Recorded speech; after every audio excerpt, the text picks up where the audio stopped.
भारत और दक्षिण अफ्रीका के बीच इस वक्त 5 मैचों की टी20 सीरीज खेली जा रही है।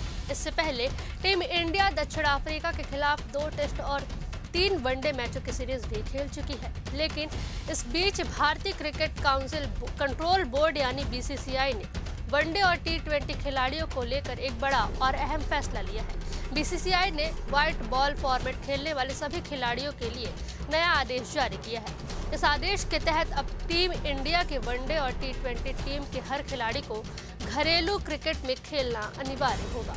मीडिया रिपोर्ट्स के मुताबिक बीसीसीआई ने साफ किया है कि सभी व्हाइट बॉल खिलाड़ी, चाहे वे जूनियर हो या सीनियर, विजय हजारे ट्रॉफी 2025-26 में कम से कम 2 मैच जरूर खेलेंगे। दरअसल विजय हजारे ट्रॉफी भारतीय क्रिकेट का एक प्रमुख घरेलू टूर्नामेंट है, जिसकी शुरुआत 24 दिसंबर 2025 से होने जा रही है।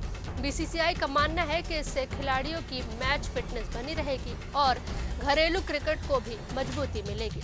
यह फैसला खास तौर पर उन सीनियर खिलाड़ियों को ध्यान में रखकर लिया गया है जो अंतर्राष्ट्रीय शेड्यूल की वजह से लंबे समय से घरेलू क्रिकेट नहीं खेल पाए हैं। नए नियम के मुताबिक जब भी कोई सेंट्रल कॉन्ट्रैक्ट खिलाड़ी नेशनल ड्यूटी से फ्री होगा तो उसे घरेलू टूर्नामेंट में हिस्सा लेना अनिवार्य